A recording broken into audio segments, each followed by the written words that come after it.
Hello, everyone. Happy New Year's Eve. We're here again. It's the Cap Room, the last episode of 2024. We're ending the year strong. Mhm. This is the Cap Room. I'm Ben Zapp. How's it going, guys? What it do? What it do? What it do? You already know. I got my New Year's resolution. I'm gonna start eating healthy tomorrow, but right now I got some cheddar and caramel popcorn, Chicago style. You feel me? Okay. Yeah. Niles, how you doing? Man, I'm happy. Rob making some moves. You know what I'm saying? You got a little Christmas present. Yeah, he Rob making some moves, and I like when Rob makes a move because it's never what you think it was about to be. Because did I think Dodo was gonna be a Laker? No. Did I think Shake Milton was gonna be a Laker? No. Did I know D'Lo was not gonna be a Laker? Yes. Did y'all see Nick Young's tweet? He said, "And stay out." Stay out. Nick Young's been going for a month straight on Gil's Arena about, hey, yo, this fuck, he really fucked my shit up. You was fucking the hoes, Nick. It's all good, man. Shout out to Swaggy P. Is it a bigger present that Finney-Smith is on your team or D. Russ is now off your team? No, because Finney-Smith, man, the three and we needed like an actual 3-and-D guy. Mm-hmm. Now Max Christie and Cam Reddish can get the fuck out. Like, we don't need those minutes. Play Dodo 40 minutes a game. Shit. Let him lock down the best player and let him sit in that corner. He shoots 45% from three. We needed a player like this. But now we still need somebody to protect that rim, though. Yeah, I do like this trade. I mean, I think the price was pretty moderate. It was like didn't really give up anything of value for the Lakers besides seconds, and who cares about seconds? Mm-hmm.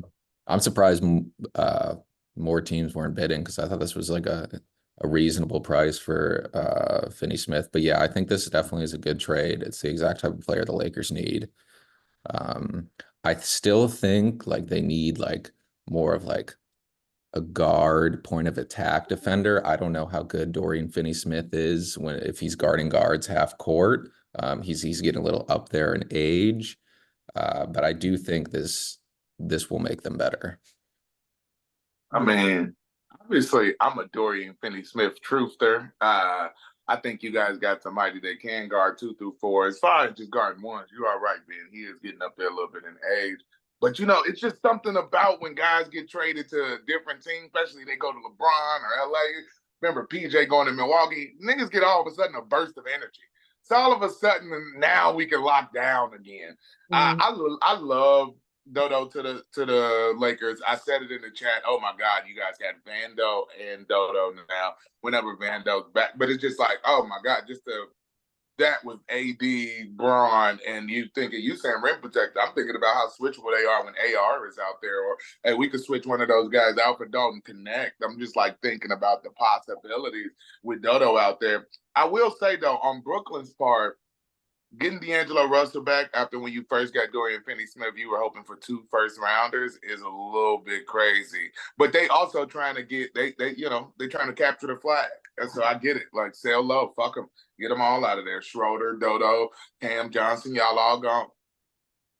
Yeah, you got like you have him next year for 14 million too. Like that's like I mean that's a good player. I think it's a really good trade. That's why like I think he's like I think a little bit underpaid for what he does. So I thought he was like a pretty valuable guy that more teams would bid on. Yeah, Um, yeah, he took the 4 for 55 in Dallas a few years back, and we were ecstatic, like, oh yeah, we got this nigga to do slave work for cheap. But then, you know, Kyrie Irving came into the picture and, you know, you send that nigga to fuck packing. Get your ass out of here. And I love that the Nets just love taking back guys that they had before. Bring us back D'Lo. Bring us back Spencer Dinwiddie. It never goes well, but they're so open to it. yeah, I'm happy for D'Lo. This is where he made his mark in the NBA was in Brooklyn. This is where he belongs. He's the perfect tanking player. He's like kind of entertaining to watch, but he'll never win you games. Cam Thomas might swing on D'Lo by the third game again. He might whoop his ass. Like, you keep pulling up. That's my job. Right, that's what I do. I take the bad shots around here. Yeah, we got to see how many shots D'Lo shoots his first game. Homecoming Brooklyn, he could put up like 20 shots in his first game. Oh, you know he going for it, man. You know. Yeah, the end of the D'Lo, we were trading D'Lo out the gate. I mean, the Lakers started out the gate 3-0, 4-0, and we were still like, man, get D'Lo the fuck off this team. So now you did prophesize that. You spoke this into existence. But now that just means you get more Gabe Vincent. But I'm very more excited for Point Bron and AR running, you know what I mean, running the show more so than any Gabe Vincent minutes. Shake Milton is playing over Gabe Vincent, bro. What? All right. You and JJ ready. I'm prophesizing like a Shake Milton, Lonnie Walker playoff game. Like that's the only time we're gonna see Shake Milton. He's gonna have one good playoff game, maybe. Gabe Vincent has been shooting 25%. Shake Milton can shoot the ball way better than that. And you know what's crazy? Shake Milton feels like he's been tossed around a little bit now after that Philly stand. Because at one point it did feel like, oh man, this is a really good backup point guard. And now it's just kind of like he was a throw-in on this deal. But I would like to see him in some lineups. I love the Lonnie Walker comparison. I mean, that LeBron gravity is still real. And when you get in some of those big games, playoffs, hell yeah, I could see a 28-point. Oh shit, he didn't lit him up. You know what I mean? He didn't make 7 threes, so for sure. Happy birthday to LeBron. He's your 40. I was thinking about this. Does anyone know anyone else's birthday in the NBA? No. Michael Jordan, February 17th. And the only reason I know that is because it's the day after mine, which is February 16th. I don't even know Luka's birthday. Yeah. Sports Center, ESPN throws a party. They've been throwing a birthday party for LeBron, I think, every year since I've been alive.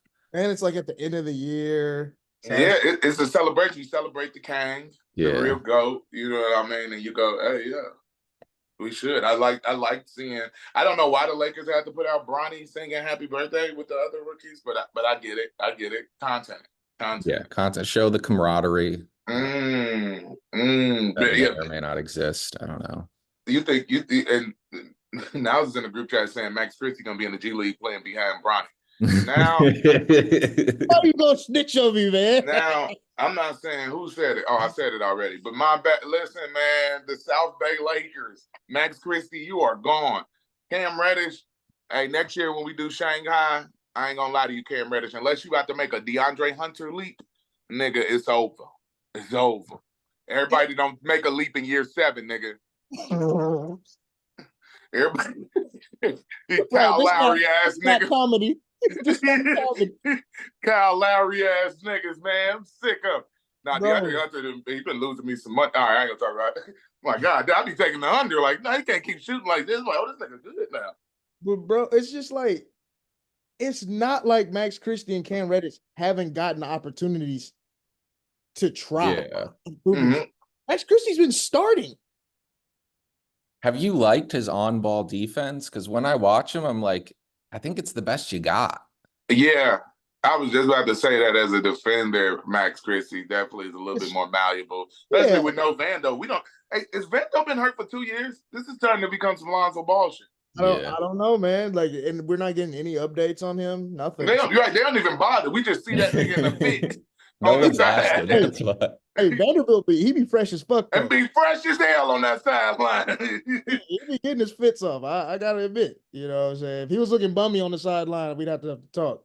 I would like to see him back, in that stretch All-Star break for sure. Because, like I said, Vando and Dodo, to me, the possibilities are endless. It puts me in the same mind frame. Not to the extreme, but when you're thinking about the Knicks with OG and Mikhail, when you're thinking about Jalen and Jason, I just love the double wings. I mean, shout out to my wings, Najee whoop a nigga ass Marshall and PJ don't take no shit Washington. Sometimes you need them dogs on the wings, bro. It's a wings league.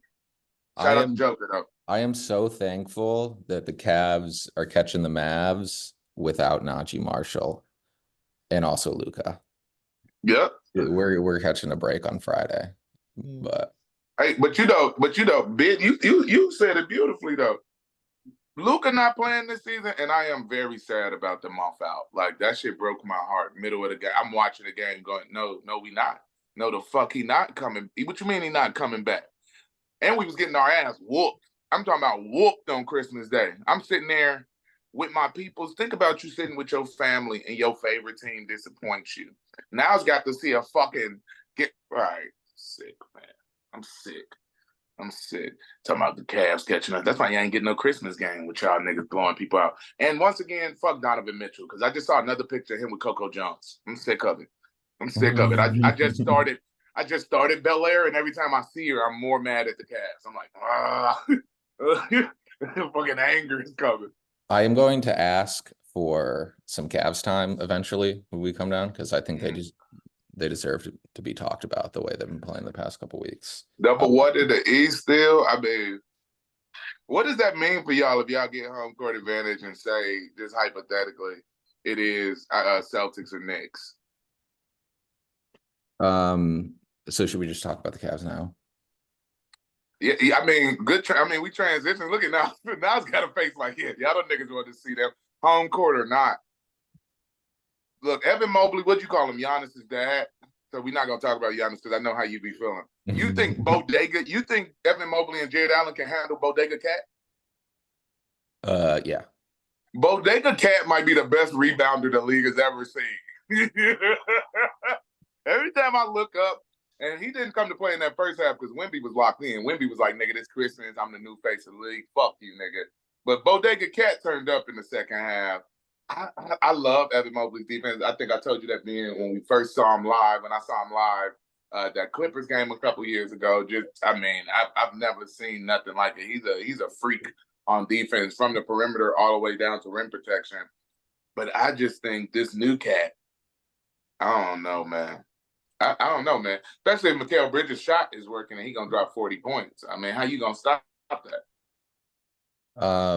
I think the Cavs are good. They're like really good. And I've reached a new level of confidence with them.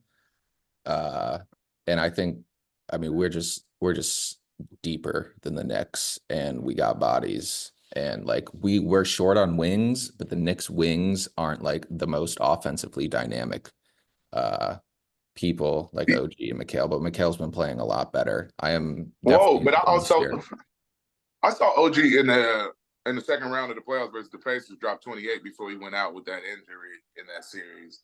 I think Dean Wade gonna have a long, and that is just where I'm at with y'all on the wings of like you got to guard. Y'all got probably the best backyard in that conference, but then you got to go and play the best. You got to go and guard the best wings at the top of this. You know what I mean? Like as much as Evan Mobley is doing his thing, but that's when I'm thinking about Jason and Jalen, and I'm thinking about OG can light it up if you're gonna let him. Mikal don't shoot that ugly ass shot if you let him. So it's just like, wow, I am excited for this playoff because you got this energy and the Cavs got this energy this year of like, nah, this is not the same niggas that got bullied by the Knicks a couple years ago. And I really wanted to see it to be the Knicks versus the Cavs in the playoffs because y'all owe them some revenge. Y'all owe them a little ass. Yeah, we played them in the beginning of the season and we won. It was a good game at New York. They played the first. I'm gonna preface this monologue by saying, let me cook for a second. Okay, let me cook. All right. Yesterday against the Warriors, the Cavs were up by 8 at halftime. First play is a Trace Jackson Davis and 1. And the Cavs are up 46-41 with 11:43 left. The next 7 Cavs possessions, I'll read for you. Mitchell 3, Mitchell 3, Mitchell 3, Mobley 3, Wade 3, Mobley layup, Mitchell 3.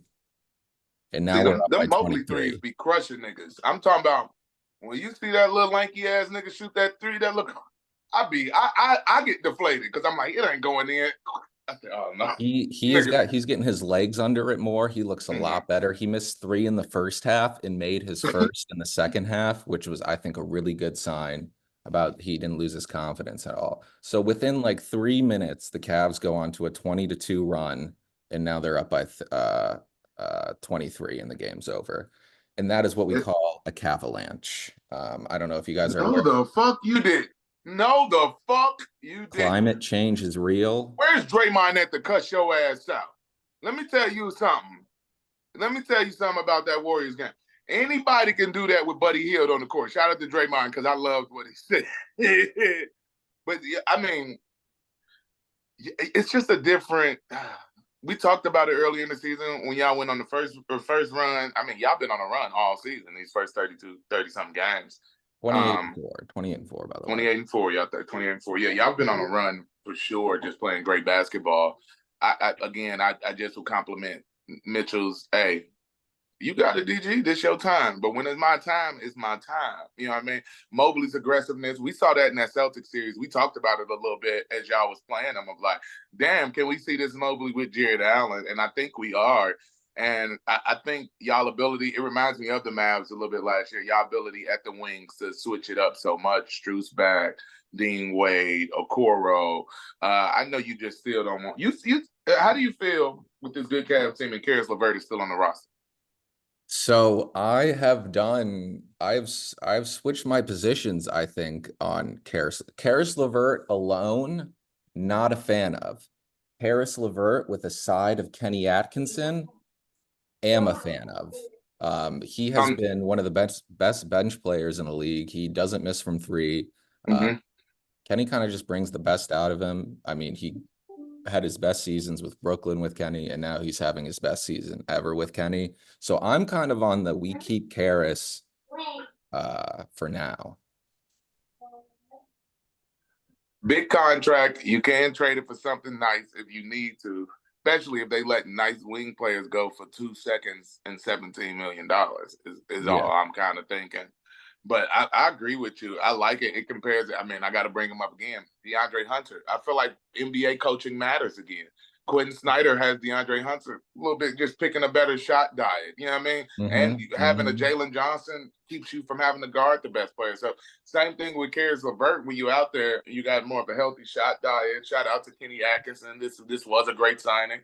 We said that as well at the beginning of the year. He's doing the same thing with a better cast. But I don't want to shit on JB because them damn Pistons, I like them damn Pistons, y'all. They're playing well. They play defense.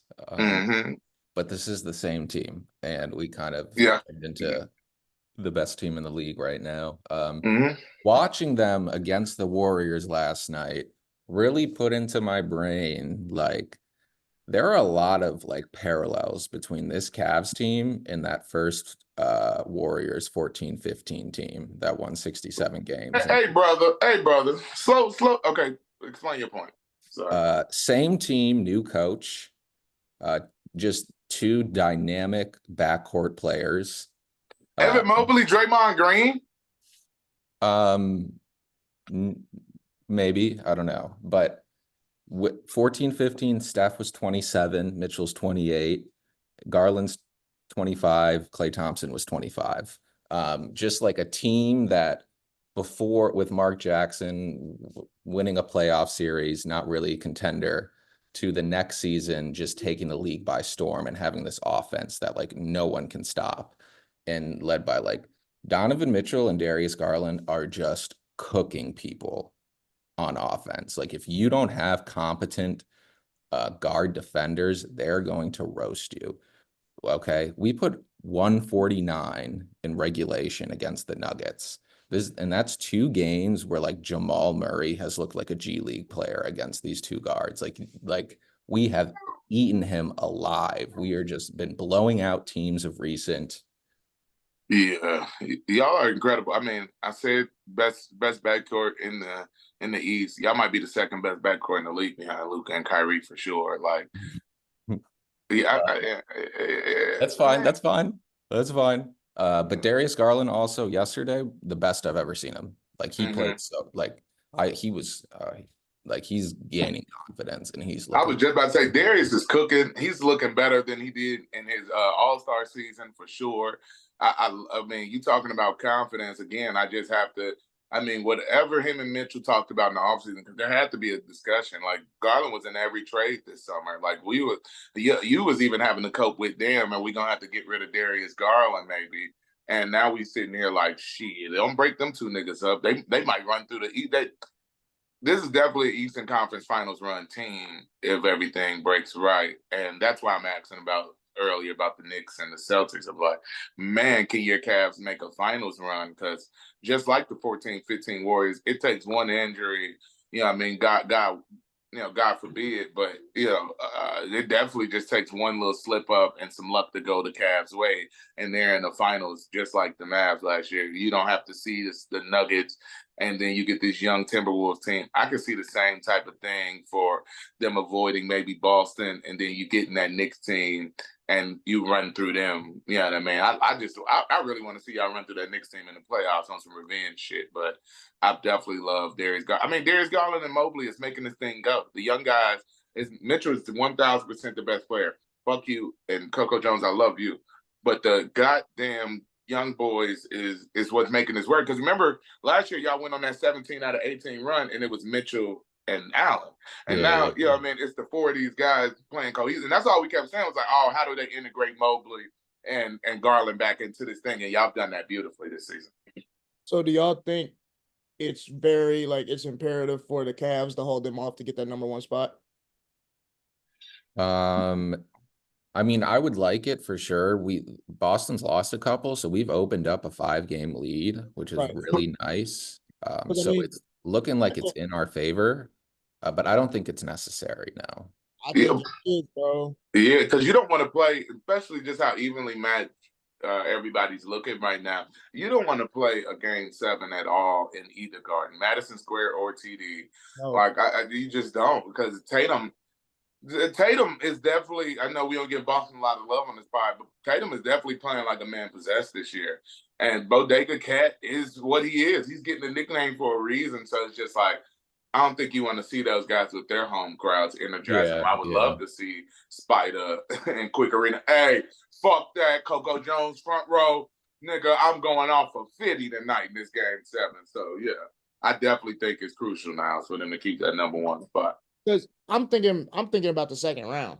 Wouldn't you much rather have the Knicks and the Celtics have to play each other in that second round? Yeah. That's a really good point. Yeah. But what if it's Milwaukee in the second round?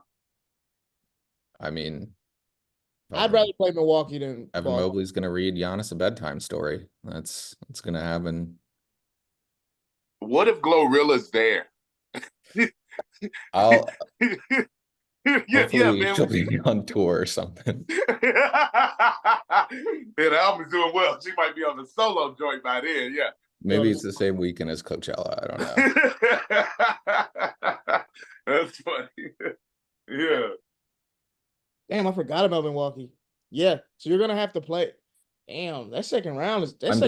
I think with the Magic, with a Franz and Paolo Magic, I think Cavs, Celtics, Knicks, Magic. I think those are like the 4 top teams. And you better stop disrespecting Trey, Jalen Johnson, and DeAndre Hunter. That's a real big 3. Right? They beat us twice. DeAndre Hunter, 20 a game, nigga. DeAndre Hunter. No, he doesn't miss. Hey, this is my 3rd time bringing up DeAndre Hunter. You know I'm vexed. I lost 2 bets on this nigga. I am sick he this good. No, I'm like, how this nigga making a Hedo Turkoglu this motherfucker coming out of nowhere? I want DeAndre Hunter. You know what? It's okay. If you ain't willing to punch somebody in the face, you can't play for the Mavs. But that's a technical slogan. Quentin Grimes about to earn his stripes. Yeah, man, we here. Oh my goodness. Yes, man. Boom. All right, so we got our first coach firing of the year. Oh my goodness, Lord. Mike Brown. Crazy, I thought it was gonna be Willie Green first. Right. Yeah, you would think the man with 5 wins would. And I know Willie Green probably saw that firing and was like, "Fuck." The 2023 Coach of the Year is looking at the bottom of the stands. It's like, but why does this nigga get to keep his job? Why? If you ain't Coach of the Year, you should at least get another year, bro. Fresh off an extension too. Like, what are we? Summer extension. All that money. Is there a way to, like, you can just be like, oops, Like, Well, I no, feel like they definitely thought about this for the last couple of days and was like, maybe we shouldn't have did that. I know we're probably gonna get to the Mike Brown, the Mike Malone post conference about it. But I want to point out something he said that stuck out to me. Of, when these guys are winning, it's always going to be Sabonis and Fox that get the credit. But when they losing, all the blame is going to fall on Mike Brown. When are we going to talk about DeMar DeRozan being a losing player? I'm mad D-Rose came home. Y'all didn't deserve him either. I just want to know when we going to say, hey, is this not a DeRozan problem? Yeah, the Kings front office, the owner was like, "We got you, DeMar DeRozan. Why are you 5 games under 500? We got you. This aging guard that doesn't shoot threes and doesn't really defend that well. Doesn't defend that well. Keegan Murray be out there looking at that nigga crazy. Like, we Yeah, lost like Davion Mitchell, nigga. I'm the only one out here playing defense. yeah, Keegan's like, why is he taking all my shots? Man, I love Keegan Murray. Hey, Keegan Murray, if you willing to punch niggas in the face, holler at Dallas.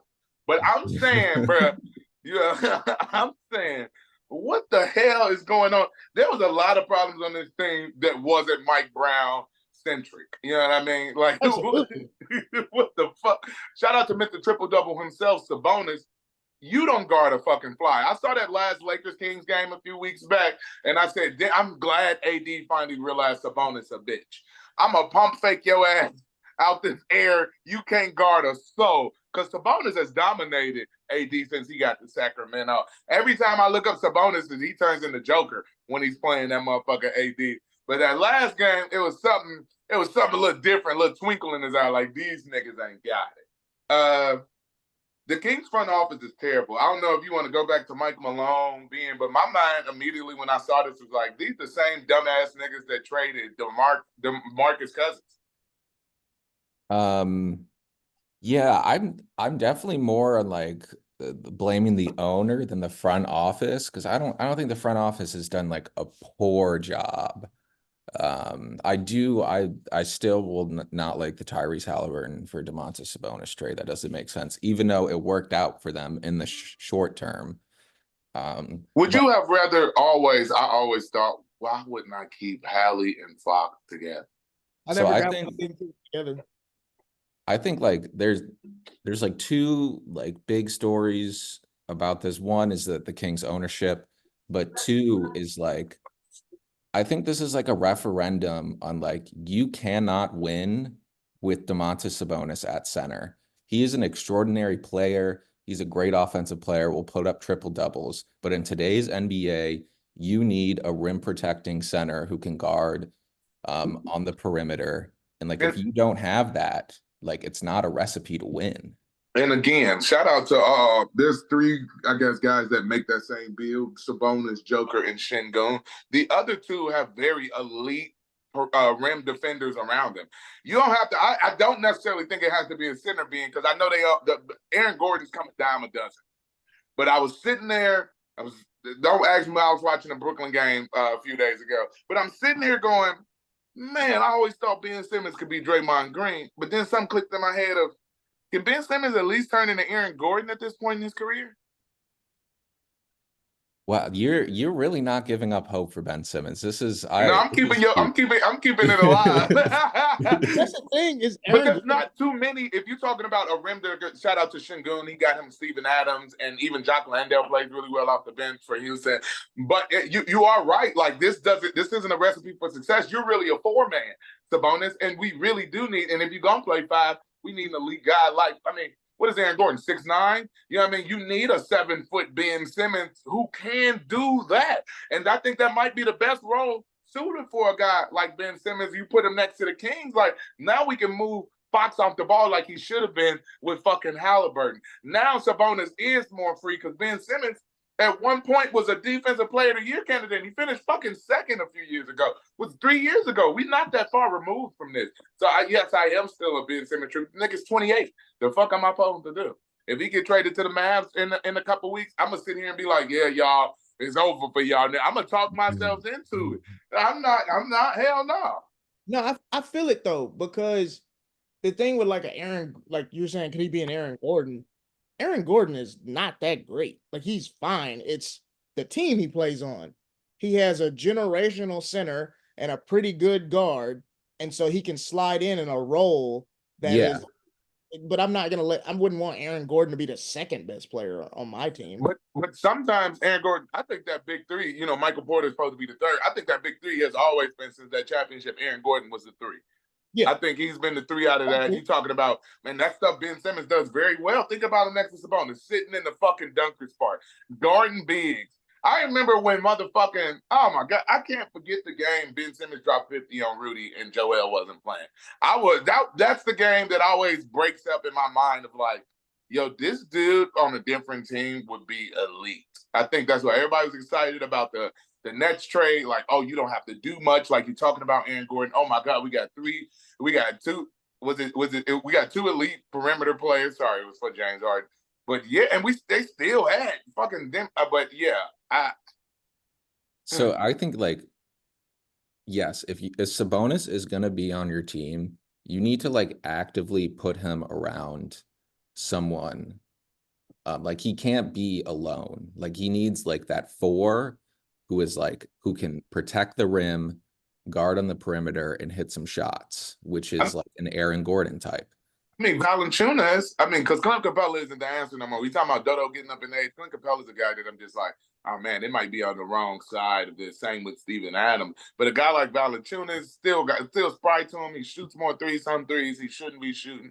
But I don't think he should just be buried in Washington because you're talking about a center, because there's not many four-mans that's like that. Oh, Jalen Johnson as well. Shout out to Jalen Johnson. That's a really hard archetype of player to find in today's NBA. And I was thinking about it. Like, I think the perfect player to be next to Sabonis is probably Karl Anthony Towns.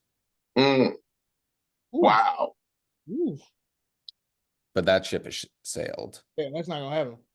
You know what's crazy? Because I'm so excited to see Karl with Mitchell. Yeah, I'm so excited to see Karl with Mitchell. That's why I keep asking about that Cleveland series, because you're talking about they not deep. When Karl get out there with Mitchell, man, he looks great with Gobert. Hey, you get cooked, I don't get cooked, nigga. I don't get cooked. Karl's IQ is nice at this stage, and you're right. Shout out. Karl and Sabonis would be very elite, because Sabonis has no outside shot at all. He just calls the thing. Funny enough, the second player I have is Miles Turner, which they were already teammates, and that's where he came from. I wanted to bring up, I used to not understand why the Pacers always had that Turner Sabonis thing going. And I think over time in Sacramento, we've realized, no, he needed an elite shot blocker that can shoot the ball from outside. That is what he needed, because he is an old school, sit in the paint, post up type nigga. And as great as a rebounder he is, like you said, you just can't be the only guy out there. We saw it that year. They were really good. They were, the 3 seed, and they had to go in there. And Draymond Green, I don't care if he stepped on Sabonis' chest. Not that I don't care, but I'm saying there was times Looney was out there looking like Hakeem Olajuwon versus this nigga. Kevon Looney could barely move anymore. And I think he could never move. He only 22. What is Sabonis? What is Looney? I think he's like 24. He's a young man moving like he's 40. But when that nigga is putting up 20 rebound games on you, getting 18 points, that was where my concern first started to come from Sacramento. So, I mean, there was the Mike Brown thing. This isn't Mike Brown's fault. He won 48 games and then 46 games, the 2 best seasons the Kings have had. This is like Mike Brown does not deserve to be fired. There were reports that like him and like De'Aaron Fox were like kind of button heads, and he's kind of lost the team a little bit. But De'Aaron Fox, he just came out recently and said, no, I fucked with Mike Brown. Like we had a good relationship. Yep. But there is a video floating around. I had to watch it 18 times because I was like, what they seeing that I'm not seeing of Mike Brown trying to talk to De'Aaron Fox. And the more and more I watched it being announced, I just was like, oh no, he don't fuck with it. Is it the one at practice? Yeah, you know when your mama trying to talk to you and you're like, girl, hurry up so I can go back to doing what I was doing. And that was the energy. And Because when I first started, I was like, I'm not. He really just wanted to be with the homies. You trying to talk about make sure I'm splitting the double team correctly and shit. Get out my fucking face. But when a nigga like that gets fired and you do pay De'Aaron Fox a Superman, I mean, if he goes up there to the front office and ownership and says, "Hey, we need a change of the guard. This ain't working," that's what's just gonna happen. Do you think he did that? I'm not putting it past none of these guys. I'm not putting it past none of these guys. It really just seems like it's the owner once again who is now on his 8th coach in 10 years of owning the team. And I think like leads the league in most in-season firings too. He's at like 3 interim head coaches too. And he's fired 3 good coaches. Yeah, yeah. He's fired 3 good coaches that's went around the league and continued to prove themselves. So you immediately pointed out the ownership thing when it happened and I couldn't help but echo your sentiment of like, yeah, y'all niggas look crazy out here right now. And that's exactly why I brought up the DeMarcus Cousins trade, because I remember when that happened, All-Star Weekend, we all remember his reaction because he found out in the fucking post-game press conference.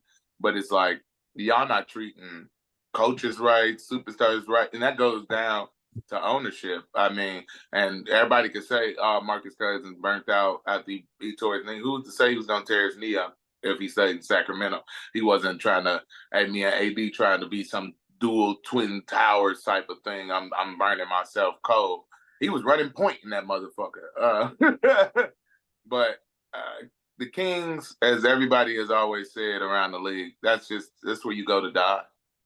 And I don't think with the recent success that Mike Brown has given them has changed that at all. I was super surprised DeMar DeRozan chose to go there.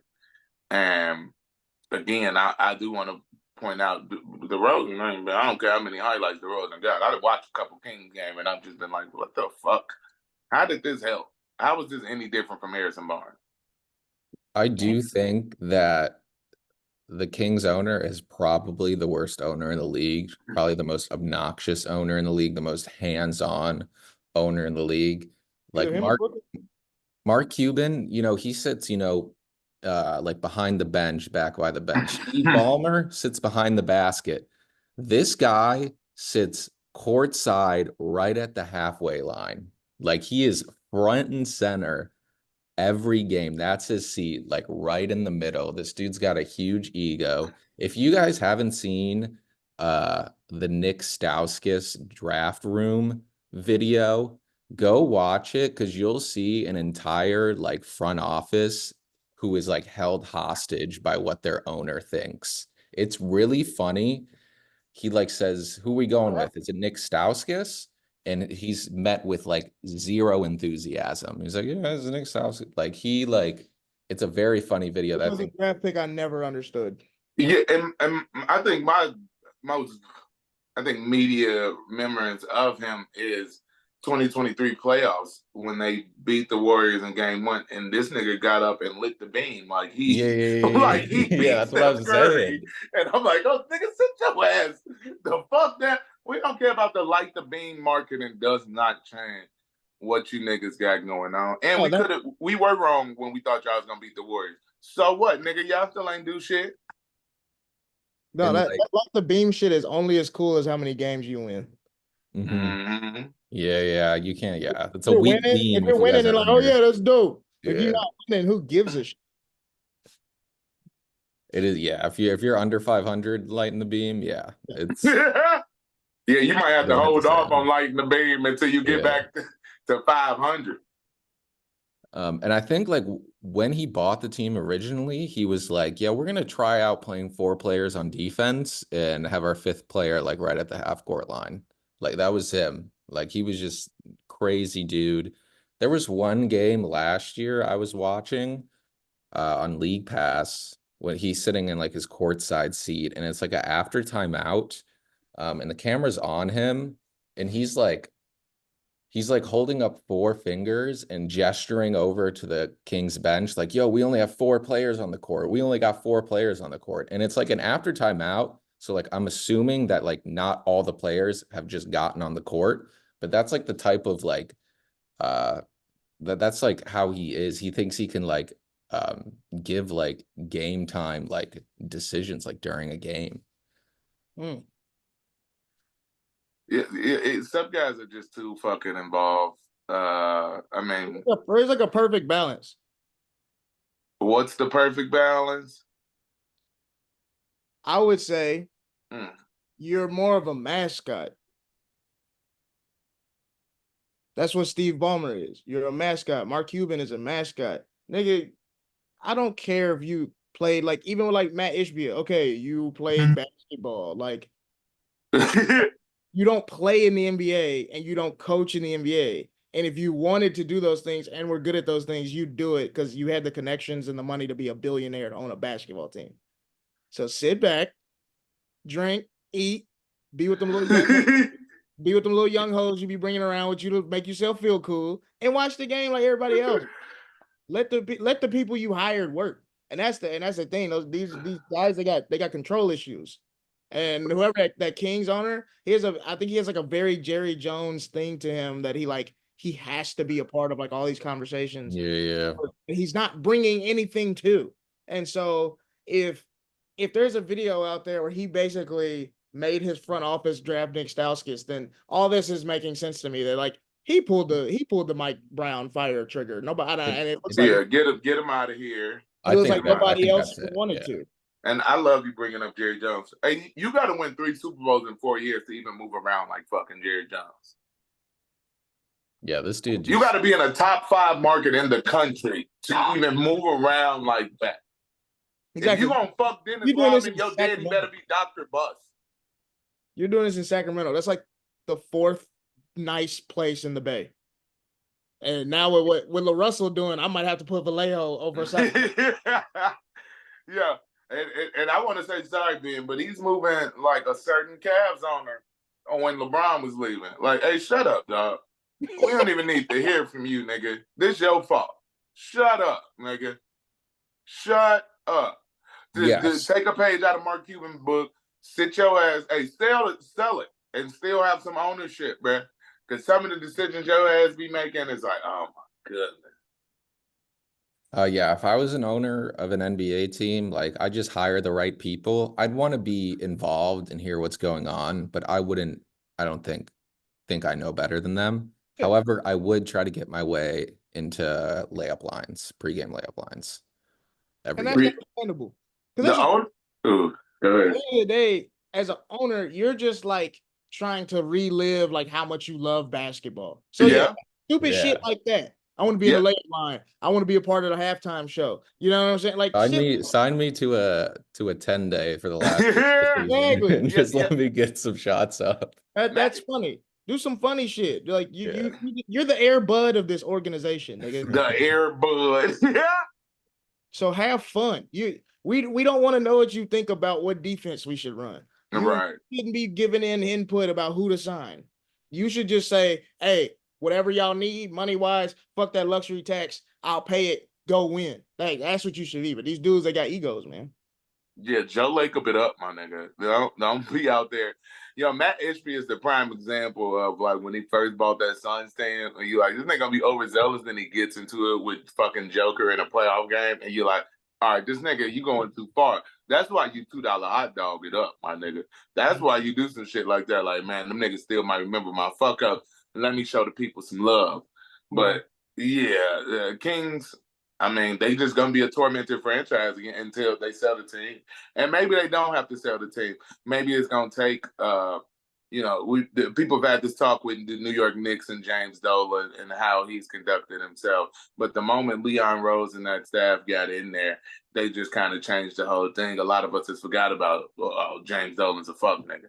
So I mean, it might just take the right people in front office. Like I'm saying, Ben, I'm not blaming the front office, but I'm also like, we might need somebody with a little bit more backbone that's willing to spit in this nigga's face a little bit. Because Leon Rose, World Wide West and that crew, they got the cachet to stand up to James Dolan. And this isn't a James Dolan guy that owns the Madison Square Garden and is making billions a year off of this fucking arena. So, yeah, you got to calm your ass down, my boy. We move on to Miami and the Jimmy Butler, Pat Riley. This is almost like a feud at this point. It's only Jimmy wants out. Pat Riley doesn't want to trade him. I think it's like I don't think Jimmy Butler's in Miami next season. No, I think it's over. I think absolutely not. they're just not seeing eye to eye. Yeah, we've leaked 90 stories about Jimmy wants to get traded to this team. Jimmy's agent has come out and said, I don't want to be on that team. Now we got reports that Jimmy wanted them to get help in the summer and they didn't. This is I've never even seen Miami in a shitstorm like this since the LeBron era. So Yeah. this is very interesting. Very interesting. Jimmy is playing his incredible media games. And you know, Pat Riley is at damn near 80 years old. He still feels like he's the kingmaker. So and again, a nigga as old as Pat Riley with that type of cachet, they do not want to be trading Jimmy Butler for scraps. Nigga, I only got so much more time with this team. And if I'm gonna make this Bam thing work, I couldn't get rid of Herro. You think I'm about to just let Jimmy Butler walk free for fucking Brandon Ingram or something? No, I'm not. So I do agree with Pat there, but yeah, I'm with y'all. I don't think Jimmy's a member of the Miami Heat next year. Yeah.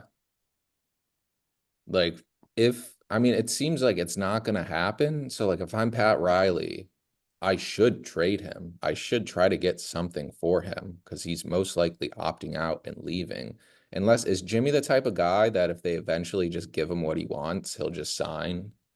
Like it's obviously like a money discrepancy. He is like 35, 36. But there's teams out there who definitely would pay him. Absolutely. Are they winning teams? No. Yeah, and if I'm the Heat, I don't think I'm Jimmy Butler this year. I don't think we're competing for a title. I mean, the Magic with their two best guys out are better than them.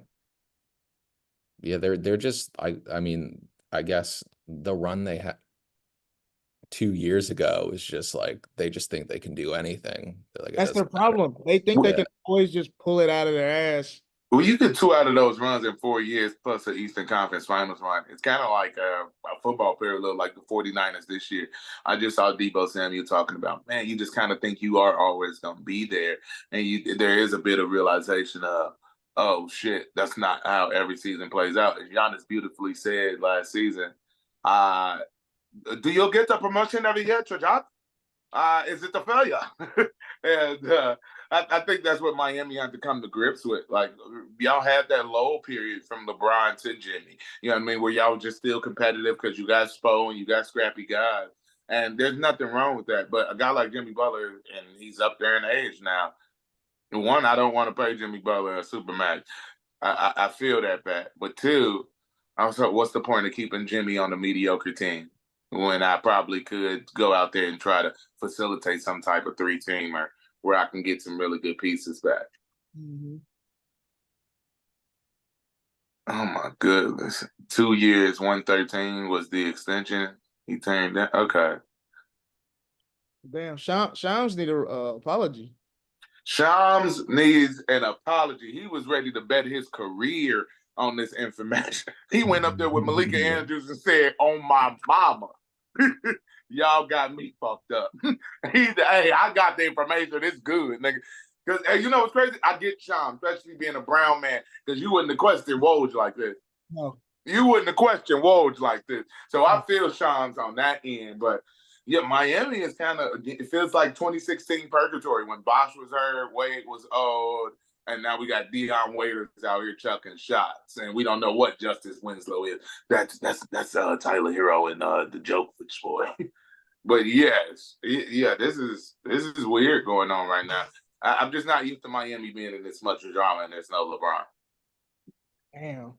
Right. Yeah, They're more out here losing fights. Yeah, that's what I was about to say. Yeah. Things are going down. Tyler Hero's getting thrown to the ground. We got some good fights. Hey, let me say this about the Thompson twin. Because his brother kind of started a scuffle too this week. The Thompson twin, I saw him last year box out Maxi Kleber in the Mavs game and end up elbowing him in the neck to the ground.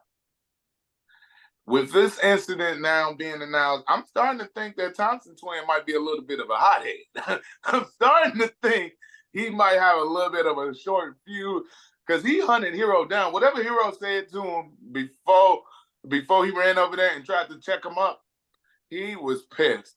And I get you. That little white boy be annoying. You ain't about to nigga it up to me. Hey, I'm putting your ass on the ground. Right. But what stood out to me the most in that little Rockets Heat scuffle, y'all, was I get why the Celtics had to fire Ime Udoka. He could whoop some ass. He might be able to whoop some ass. He might was ready to fight. I No, don't yeah. know. He got fined $50K for verbal abuse of a game official. So I've never a fine for like talking shit. They ain't even find him for calling LeBron a bitch. Hey, look, he might got a different, he a different nigga, man. A different nigga, bro. That's why I like that Houston team, bro. They ride for each other, dog. Like you're not about to just come in there and just. Jalen Green got in the scuffle. I was like, all right, these niggas are feisty. That's a team you don't want to play in the playoffs. A team of niggas that like each other. Especially, and I keep saying on the Thunder parallels, but like, yes, especially gonna keep them together. Like these niggas was calling out the Warriors last year as an 11th seed. You know what I mean? This is the same team just with Steven Adams now. So it's just like, oh my goodness. It might just be a team of crazy niggas, bro. And look, when you get into that playoffs, that's why they need Jimmy. Oh my goodness. Maybe Jimmy, that's why like they were that's too much of that energy. Yeah, Miami was just in their fields because every Rockets player was like, "Hey, Jimmy, how's it going? We'll see you next year. You looking at any houses in Houston? Come home, bro. You know you want to be here, tax free. Fuck that Florida tax. All the tax you ain't got to pay out there, man. Yeah, forget that Florida tax exemption. This Texas one a little bit different, and you get to eat your mama good food. You know what I mean? As much as you want, my boy.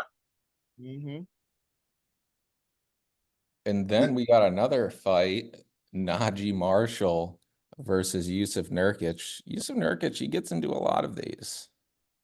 Hey, that brother needs help. That brother needs help. What did he say to Draymond? Yeah, right. That brother needs help. Some people were saying on the internet, they think Nurkic is just done with this shit.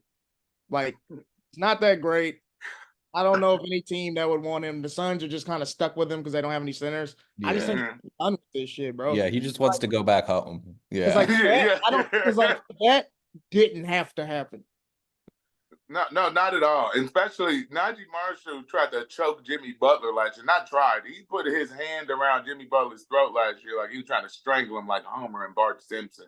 That's a nigga I'm never trying to run up on. Shout out to Najee, though, because don't knock my motherfucking center over and then talk shit like you the big dog after you just cried about Draymond last year. Be a real nigga, dog. Najee, I'm so mad the punch didn't connect all the way, y'all. It was a good one. It had a chance. And then the call is all right, y'all. Look, I'm getting in the fight night. Shout out to 3J Washington, the GOAT. You know what I mean? Put niggas on the floor. Kyrie was just as surprised as me, though. And I was oh! Yeah, Jalen Rose, his favorite quote is hold me back. It wasn't a hold me back. Niggas was swinging.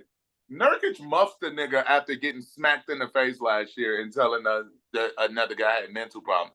He literally muffed the man in the face. Yep. I'm so confused at, you know what? If I'm getting whooped by the Luka-less Mavs, I would be angry too. I would be angry too. You know what I mean? Sometimes it was setting in for them boys that they wasn't about to beat my Mavs, and they knew it. And as being said, now we already got a month with no Luka Doncic. Now we got to go to a few games without Najee as well as PJ. And those are our best two wings that we have on the team. So that definitely really cripples us. Yeah. A little bit. Calf strains, they're really serious injuries. Very serious. Yeah, when I saw the calf strain. Yeah, the last two times I've seen the calf strain was 2023 Giannis and 2021. Oh, is it 2019 KD with the Warriors? Yeah. And 2024 Christian McCaffrey, which was and Brian McCaffrey was never right the whole year. So I'm very concerned. Luka is not going to be all NBA this year. That snaps that streak. But obviously the most important thing is can we get Luka back to make a little run before the playoffs. I do think we're gonna steady the ship. We've been kind of a little walky a little bit these last couple games, but I do think we're gonna steady the ship with this Kyrie and Clay led team. Do you think Luka's conditioning has anything to do with it? Mm, mm, mm. No, Luka's been just as out of shape, just as chubby for his first 6 years in the league and walk through the NBA. So no, I just think it's a freak thing, as Ty Lue had to tell Draymond and Baron Davis. Kawhi want to be out there, man. I see him every day. I mean, you can't help it. So this is just very unfortunate. But again, it just does. Like the first injury, which I didn't think that was an injury. I thought that was a rest thing. I thought Luka just looked sloppy, and the team said, "Hey, sit your big ass down and come back fresh." And but it just leaves a little bit more room for empowerment. And Spencer Dinwiddie's played well all year. Jaden Hardy's feeling empowered. PJ Washington's pushing niggas to the ground. He definitely feels empowered because he's getting up more shots now. And I just think it just gives Kyrie. Kyrie always wants to do his own thing, so I just gives Kyrie, a little bit more time to do his own thing. And we get to see a little bit more, and not as much Clay. I think the Clay, Spencer Dinwiddie, Jaden Hardy thing kind of rotates itself. But I'm excited. I'm very much excited to see this Mavs team try to go on a nice little streak, because we are still only fourth in the standings with all this going on. And I do still think we are the best team in the West. I don't care what happened in that goddamn in-season tournament game with the Thunder. I do still think nobody wants to see us in a 7-game series. Like, nobody wants to watch that bullshit on TV? What? Everybody wants to see Luka and Kyrie, man. I don't know what you're thinking, man, but we going on another run. Hey, brother. And you better stop for Najee Marshall be at your door. You know what I'm saying? We got a hitman on the team now, dog. No, again, a couple weeks ago, I was talking about the Mavs when they was going on that run. I just think when we healthy, what you gonna do with us? But I think even when Luka's not out there, the Kyrie-led team is still just as amazing. I think that's a good regular season team. You know what I mean? As long as we have Luka back for the playoffs, I don't have much worry. All right, we're wrapping up this episode. It's New Year's Eve. Oh, you got one thing to say, Corey? Hecky, no, go ahead, wrap it up. I just wanted to talk about Isaiah Stewart got to play some basketball. You got to play some basketball. Right. We only know you for fighting, nigga. We can't keep seeing your ass. And Isaiah Stewart's a pretty decent player, but we just can't keep seeing your ass getting tough. That's what I was alluding to the other Thompson twin, Russell Westbrook. Kind of get the fluky charge foul on the Thompson twin, and Beef Stew took a little bit of exception to it and told Russell Westbrook, "I'll beat your motherfucking ass." And look, man, I saw Russell Westbrook crip walking at Kendrick Lamar's pop out. I don't know if that's the nigga you want to be telling that to. So yeah, Beef Stew, chill out, bro. Play some basketball. That Pistons team, I really like y'all. I'm not mad that y'all 4 games under 500 because y'all in the trash ass East, but they are playing well. I love everything from Cade and Jaden. Once again, that's my second time bringing it up this year. Cade and Jaden are the truth. Somebody go smack Monty Williams. Yeah, there's a nigga played Killian Hayes over Jay Knight. All right. Shout out Dyson Daniels, leading the league in steals, 3.1 a game. By a big margin, too. I keep telling y'all that light-skinned crew in Atlanta, you talking about the Magic gonna just walk over them, all that. That light-skinned crew in Atlanta is tough. They are tough as nails, man. Wouldn't want to play them in the first round. You don't want to see what you say. You don't want to see Trey in any elimination game. That's just not what you want to see. As much as I like Jalen Suggs being, I know you got Magic nightmares after last season's 7-gamer. But as much as I like Jalen Suggs, Trae Young is Trae Young, and especially if I'm going to bring along Jalen Johnson can score 20 now. DeAndre Hunter can score 20. Dyson Daniels D'ing up. Like I just love everything I'm seeing from this end. And if the Rorschach mask, if the Rorschach mask nigga is gonna give me anything, then I would love to see this team in the playoffs. Make a run in the playoffs. I'm gonna have to go back and mine my Hawks take from the first episode because I remember being high on them, and I wanna prove, I wanna show everyone that I'm right. Get those receipts. Yeah, that, again, I thought they were gonna be in purgatory with the trading Murray for Dyson Daniels and Scaps, but like now it's beautifully pointed out, Dyson Daniels is one of the best perimeter defenders, one of the best. You know what I mean? Guy stays in passing lanes. He's always gonna disrupt something.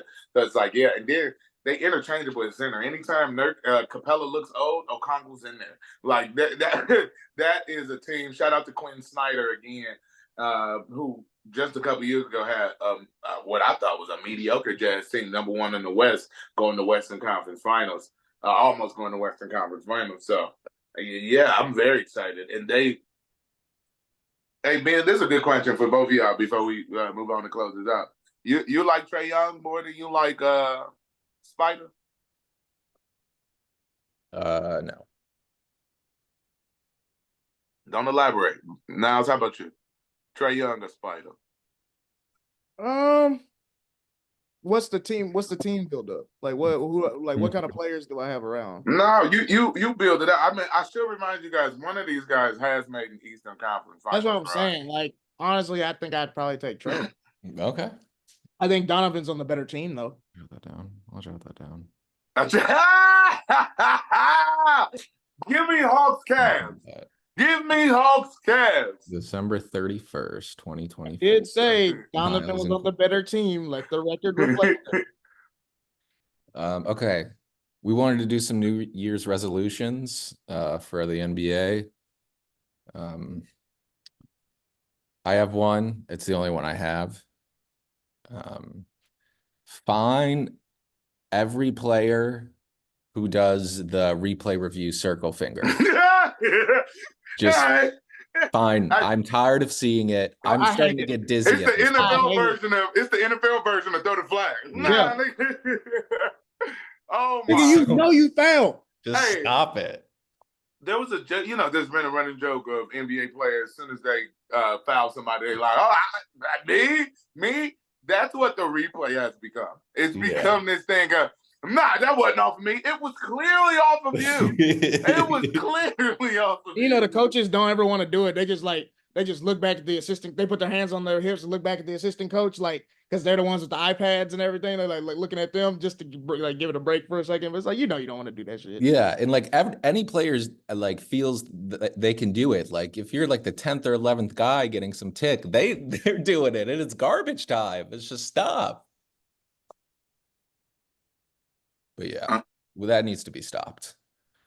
Yeah, absolutely. I got two resolutions. The first is, I don't want to hear any more NBA ratings talk in 2025. Yeah, I don't give a Please stop that. I don't want to give hear. a fuck. I'm watching the games, and there is 92 different streaming services to have to watch the games. All right. And the LA crowd, we've pointed out a million times that you have to have fucking Spectrum separately to even watch games on your League Pass pack, as well as even if you got a Sling pack and they play fucking nationally televised games. It's just so hard. I just don't want to see that anymore, y'all. I hate this. Oh, they shoot too many threes. It's an unwatchable product. Then why does every fucking game sell out live and niggas is there in the arena? What are you talking about? I don't care how many people like the thing that I like. Yeah. I mean, everybody's talking about this shit like they got a stock in the NBA or something. Like, do you make more money if people watch this shit? What are you talking about? And it blows my mind. Like, why does it matter if other people watch it? I like basketball. I'm watching basketball regardless. I'm watching women's basketball. I'm watching college basketball. I'm watching NBA because I like basketball. I don't need to know that 9 million other niggas was also watching it. I don't give a fuck. Yeah. Like it's like every day. And I'm watching YouTubers that don't even talk about basketball are making videos about this shit because they know you can get engagement off of it. Mm-hmm. What do you care about ratings? That's crazy. Yeah. Yeah, because y'all still selling $10 billion TV packages. You were still selling ads out the wazoo. So I'm trying to understand what's this framework going. We are an international sport. I don't even know where that whole narrative came from, and it's weird. Stop. All right. Ratings are down, period, in everything. You know what I mean? Like, I say it a lot online and in jokes of like, man, people ask me my favorite movie, and I'd be like, man, something on YouTube, Castaneda or something. Because that's where, I mean, I'm with kids all the time. Everybody keep hearing me talk with my stepfamily. I'm with kids all the time. They are watching YouTube 9 times out of 10. All of them. They don't care. And they just watching niggas play games. It's very fun. And that's what a lot of people are watching these games. So we got like a couple more, like 30 seconds left. Niles, do you have any resolutions? Man, if it's a star player, I don't think you get to be able to throw them out. Okay. I'd like to see how far the star players would take it. Yeah. I might clothesline a nigga. Especially if it's a TV game. Yeah. I just don't think you get to do that. Yeah, they'd be like, we're on TNT tonight. I can do whatever I want. Maybe you do like high school sports, somebody does something a little fucked up, the coach take you out like a little bit. Do that. Yeah. Let the coach take them out for like a couple minutes. But nah, bro, you can't be throwing out Joel Embiid on primetime television. Fuck you. And we will not speak about the other part of that. Thank you, guys. It was getting nasty online. Happy New Year's, guys. Thanks for listening.